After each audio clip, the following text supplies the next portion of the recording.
बीच जालंधर से आई नेहा अरोरा हैं, जिन्होंने sacred shadows a mother's path नाम की पुस्तक लिखी है, जो एक माँ के संघर्ष और शक्ति की कहानी है, जो अपने बच्चों के लिए खुद को समर्पित कर देती है। यह पुस्तक माँ के प्यार, ज्ञान और बलिदान की भावना को व्यक्त करती है।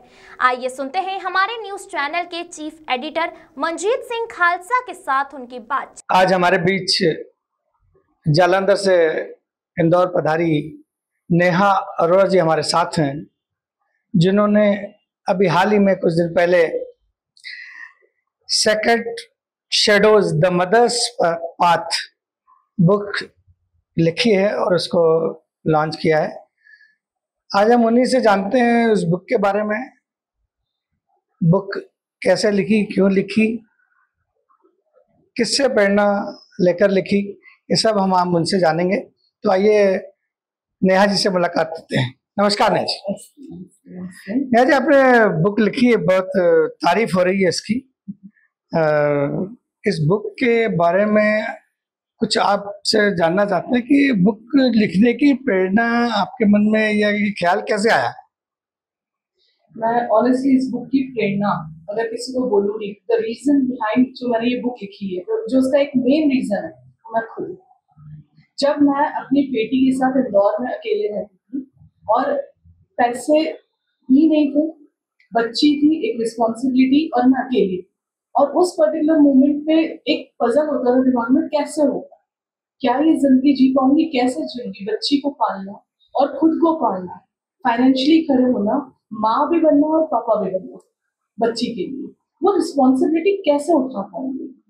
वहां से जो फिर मेरी लर्निंग चालू हुई थी कि माय गॉड, अच्छा मैं ये भी कर सकती हूँ, अच्छा मैं ये भी कर सकती हूँ।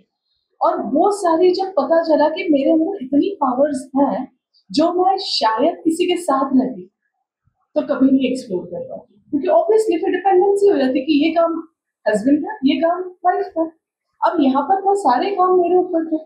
तो वो जो वहां से पता चला कि आपके अंदर इतनी पावर्स होती है, फिर मुझे पता चला कि रीडिंग का मुझे बहुत शौक रहा है, और रीडिंग करते करते पता चला कि ये सिर्फ मैं अकेली नहीं हूँ, तो न जाने कितनी माँ है जो इतनी पावर्स लेकर बैठी हुई है, पर कितनी माँ ऐसी भी है जो अपनी इन पावर्स को भूल भी चुकी है। तो वहां से मुझे लगा कि मुझे ये बुक लिखनी चाहिए, और इस बुक को लिखकर जो माएँ अपनी पावर्स को भूलती जाती है, उनको एक याद दिलाना चाहिए कि see this is what you are capable of. जैसे इसमें सबसे पहला चैप्टर ही जो है वो है कि अगर हमें याद हो हमारी हिस्ट्री, तो हम पहले माओ के नाम से जाने जाते हैं, अंजलि पुत्र। हमारी पहचान ही हमारी माओ से होती थी। फिर उसके बाद एक ऐसा फेज आ गया कि माएँ तो सारी भूल गई, अब ये अवतार सिंह जी की बेटी है। अब वो चीजें हमारी पहचान बन गई, हमारे पापा के नाम हमारी पहचान बन गए, पासपोर्ट में पापा का नाम, इस पे पापा का नाम, उस पे पापा का नाम, माएँ भूल चुकी थी। उन माओ को ये याद दिलाने की जरूरत है कि सी, तुम इतनी पावरफुल हो, you can do anything and everything. जी, कंटिन्यू। हाँ जी, तो ये आप तो कंटिन्यू चल जाना। आप इस बुक को फिर लिखने का कारण वहां से जो मेरी लर्निंग्स रही, और वो सबको याद दिलाने की एक बात थी, एक था मन में कि याद दिलाना है। बेसिकली मैं इमोशनल इंटेलिजेंस ट्रेनर, और इमोशंस को कैसे मैनेज करना है, कैसे आप अपने इमोशंस के साथ प्ले कर सकते हो, वो चीज मैं कराती थी। और माँ जो अपने इमोशनली ड्रेन आउट, पता है क्या होता है, मैं आपको एक बात बताती हूँ। एक बॉटल है, बॉटल में पानी आधी बॉटल है, आप ग्लास में से उसमें कितना पानी डाल सकते हो, आधी बॉटल बराबर ही। बॉटल अगर भरी हुई है तो ग्लास में हम पानी उतना डालेंगे जितना बॉटल में पानी। हम वो मेटाफॉर है कि हम वो बॉटल है, अब हमारे अंदर वो पानी, मतलब वो प्रेम कितना है, हम उतना ही भी बच्चों को परोस पा रहे हैं, क्योंकि हमारे अंदर खुद ही जो 50% है। फिर हम बोलते हैं सारे माओ को, आप भी किसी को भी देख लीजिए, सबका कहना बनता है मैं तो अपना 100% बच्चे को दे रही हूँ, बच्चे की शिकायत ही खत्म नहीं होती, क्योंकि वो 50% आपकी कैपेबिलिटी नहीं है, आपकी कैपेबिलिटी 100% की है।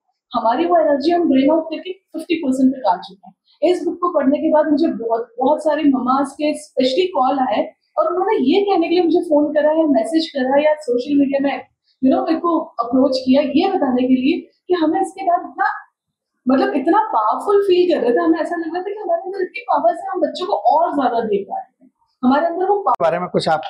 हाँ जी, शिव शक्ति, ये दोनों एनर्जीज एक माँ के अंदर, एक माँ एक ब्रेड अर्नर भी बन सकती है, पैसा कमा के भी ला सकती है और ममता अपनी बच्चे को दे सकती है। वो माओ के अंदर ये ऑटोमेटिकली, एक इतनी अच्छी बात मैंने कहीं पढ़ी थी, अभी थोड़े दिन पहले मैंने अपने स्टेटस पे भी डाली थी, कि एक बच्ची, एक लड़की जो होती है वो इतनी पावरफुल होती है, एक विमेन इतनी पावरफुल होती है कि वक्त आने पर वो बाप का बेटा भी बन सकती है और बेटे का बाप भी बन सकती है। वो उसके अंदर इतनी पावर्स होती है, और ये पावर्स आप बोलो कि मैं बचपन से अगर पैदा होते से ये पावर्स आ जाती है, तो ये नहीं आती। बचपन में तो मैं भी हुई थी पापा की बिगड़ी हुई बच्ची, हर कोई होता है वो पापा का बिगड़ा हुआ बच्चा, बट ये पावर्स जिस दिन आपका बच्चे का बर्थ होता है ना, उस दिन एक्चुअल में माँ का भी बर्थ होता है। और शिव जी की मेडिटेशन, आप आधा घंटा मेडिटेशन कर लो, आप प्रॉब्लम में हो, आपका दिमाग नहीं चल रहा है, आपके मन में पजल्स हैं, क्वेश्चंस हैं, आपका दिमाग नहीं चल पाएगा मेडिटेशन में। माँ के कंधे पर सर रखकर या माँ को गले लगाकर 2 मिनट बैठ जाओ, वो मेडिटेशन से कहीं गुना ज्यादा है। तो माँ तो मेडिटेशन का एक पूरी मूर्त है। और अगर अपन बोले तांडव करते हैं शिव जी, हर सुबह हमारे घर में माओ का तांडव भी तो होता है, उठानी, चल स्कूल जा, ये कर, वो कर, ऐसा कर, ये सारी चीजें एनर्जीज हम लोग लेकर पैदा, मतलब you know we mothers have all those powers. ऐसे ही मैंने इसमें बुक में लिखा हुआ है नव दुर्गा की पावर्स, और एक एक चीज को डिस्क्राइब किया हुआ है कि कैसे वो नव दुर्गा की पावर हमारे अंदर है, कैसे हम वो फीलिंग्स जैसे हैं जो जल कर वापस उड़ने की हिम्मत रखते हैं, जो पूरी तरह से जमीन पर गिर कर वापस उड़ने की जगह हिम्मत रखते हैं, कैसे हम वो ईगल है, वो बाज है जो दूर आसमान में उड़ता है और उसका ध्यान पूरा का पूरा अपने बच्चे पे होता है कि मेरा बच्चा वहां पर सो रहा है, कहीं गिर ना जाए। ये माओ की एनर्जीज होती है जो माएँ खुद भी भूलती जा रही है। फिर भी इसमें आपके मार्गदर्शक तो रहे होंगे, आपने मार्गदर्शन हाँ, मैंने बहुत सारी चीजें इसमें सीखी है मेरी मम्मा और मेरी मदर इन लॉ से। मेरी मम्मा को मैं देखती थी, ऑब्वियसली मेरी मम्मा को तो देख कर ही मैं बड़ी हुई हूँ, प्लस इसमें मदर इन लॉ का भी बहुत ज्यादा सपोर्ट रहा था। उनके साथ जब मैं बात करती थी, उन्होंने कितनी खूबसूरत, जैसे बातों बातों में कई बार मैं उनकी बातें और मेरे फादर इन लॉ की बातें बहुत सारी इस बुक में लिखी हुई है। मदर इन लॉ को मैंने ऐसे एक बार पूछा था कि मम्मा इस धरती पे खुश कौन, जिसको देखो उसको तो प्रॉब्लम है। तब मम्मा ने मेरी तरफ देखकर बोला कि नेहा, खुश हर वो इंसान है जिससे तुमने अभी तक पूछा नहीं कि तुम कैसे हो, वरना सभी के पास प्रॉब्लम्स है। और ये ऐसे छोटे छोटी बातें जब इन लॉज के साथ बैठो, बड़ों के साथ बैठो, तो वहां से जो मिलती है, तो वहाँ वो बुक को और ज्यादा पावरफुल बनाती है, और ज्यादा उस बुक में पावर्स डालती थी। कितना समय लगा आपको ये बुक्स लिखने में? 3 साल लगे। 3 साल में पहला जो ड्राफ्ट रेडी किया था वो उसमें इंग्लिश बहुत ज्यादा स्ट्रॉन्ग लिख दी थी, तो वो मेरे हस्बैंड बोलते मुझे ही नहीं समझ में आ रही, डिक्शनरी लग रही है, इसको छोड़ दो। फिर दूसरा ड्राफ्ट लिखा, वो मैंने जब वापस से पढ़ा मुझे लगा कुछ मिसिंग है, अभी भी वो चीज नहीं आ पाई। और ये तीसरा ड्राफ्ट पूरे 3 साल बाद ये बुक रेडी हुई। आपके परिवार में कौन कौन है? मेरे हस्बैंड, जिनका बहुत सपोर्ट रहा है इस बुक के पीछे, मेरे 3 बच्चे, और उसके अलावा मेरे mother in law, father in law, और वो मेरे परिवार में नहीं, मैं मदर इन लॉ और फादर इन लॉ के साथ रहती हूँ, उसमें बहुत डिफरेंस है। वो मेरे साथ नहीं रहते हैं, वो बड़े हैं, उनका घर है, मैं उनके साथ रहती हूँ।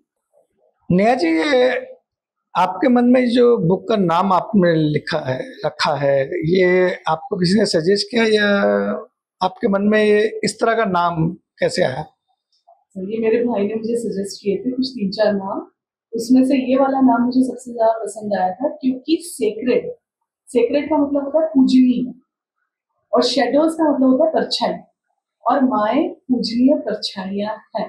माएँ चली भी जाए, धरती से चली भी जाए, तो भी हम माओ की पूजा करते हैं, धरती पे हैं तो भी हम उनकी पूजा करते हैं। तो ये नाम अपने आप में बहुत सारी बातें कर रहा था, ये नाम मुझे बहुत अट्रैक्टिव लगा, मैंने फिर इस बुक का नाम यही रख दिया। और ये बुक हर उस माँ के ऊपर, मतलब उस माँ को डेडिकेटेड है जो एक्चुअल में, जिसने हर each and every mother who is down there, हम लोगों को जो सुन पा रहे हैं, जो नहीं सुन पा रहे हैं, ये हर उस माँ के लिए है। रियली जब वो पढ़ेंगे उन्हें लगेगा कि ये मेरे बारे में है, या मेरी माँ के बारे में है, या मेरे बारे में बात चल रही है। भी आपने शुरू में बताया था कि हम माँ और बेटी रहते थे, तो मैं थोड़ा सा आपके जिंदगी का जो सफर रहा उस संबंध में चाहूंगा कि वो भी दर्शकों तक पहुंचे बात। हाँ जी, सो बेसिकली मेरा मतलब I am born there in Ujjain, Ujjain की बेटी। पढ़ाई मेरी जो फर्दर स्टडीज हायर स्टडीज रही है वो इंदौर से रही है। और उसके बाद I was married to a person जिनके साथ कुछ कारणों की वजह से मेरी और उनकी लाइफ एक साथ आगे चल नहीं पाई, बेटी हो गई थी। और जब हम दोनों की लाइफ में हम दोनों ने फैसला ले लिया कि हम दोनों एक दूसरे के साथ नहीं आगे सफर कट पाएगा, तब बेटी और मैंने अपनी नई जिंदगी की शुरुआत करी थी। उस समय पे अनलाइक अदर पीपल हम लोगों के पास स्टार्टिंग से मतलब फ्रॉम द स्क्वायर वन हम लोगों को अपनी जिंदगी की शुरुआत करनी थी, और वही हम लोगों ने करी थी। और वहाँ again I never regret my past, मुझे बल्कि बहुत प्राउड है, क्योंकि वो सफर, वो लर्निंग्स जो देकर गया है, वो लर्निंग्स का नतीजा आज ये बुक है, वो लर्निंग्स का नतीजा आज मैं आपके सामने रखी हूँ। क्या बात। वो नहीं होता तो शायद ये नहीं होता। और इसके आगे कुछ आपका कुछ एडिशन, इसका पार्ट या कुछ? हाँ जी, इसको हिंदी में लॉन्च कर रहे हैं बहुत जल्दी। हिंदी में भी हमारे जो ममाज हिंदी में पढ़ना चाहते हैं या जो बच्चे अपनी माओ के बारे में हिंदी में जानना चाहते हैं, वो उनको हिंदी में भी मिल जाएगी, बहुत जल्दी वो लॉन्च हो जाएगी। और दूसरी चीज, इसके अलावा एक अब मेरी नेक्स्ट जो बुक आ रही है वो आ रही है your inner voice your ultimate गुरु, आपकी अंतर आवाज आपकी अल्टीमेट गुरु होती है। और ये स्पेसिफिकली बुक है टीनेजर्स के लिए, जो आजकल बहुत ज्यादा बाबाओं का चलन चल रहा है, ब्लाइंड फॉलोअर्स बन जाते हैं, हमारा ध्यान इधर उधर भटका रहता है, कहाँ वो आप अपनी खुद की आवाज सुन ही नहीं पा रहे। मेरा ये मानना है अपने जीवन में कि ड्राइविंग सीट पर अगर आप बैठे हो तो आपको किसी से डर नहीं और वो बुक इसी के ऊपर है कि ड्राइविंग सीट पर खुद बैठो, अपने डिसीजंस खुद लो। नहीं, बहुत बहुत धन्यवाद आपका, आपने जो समय भी दिया और दर्शकों से रूबरू हुए आप, इसके लिए बहुत बहुत धन्यवाद। थैंक्स।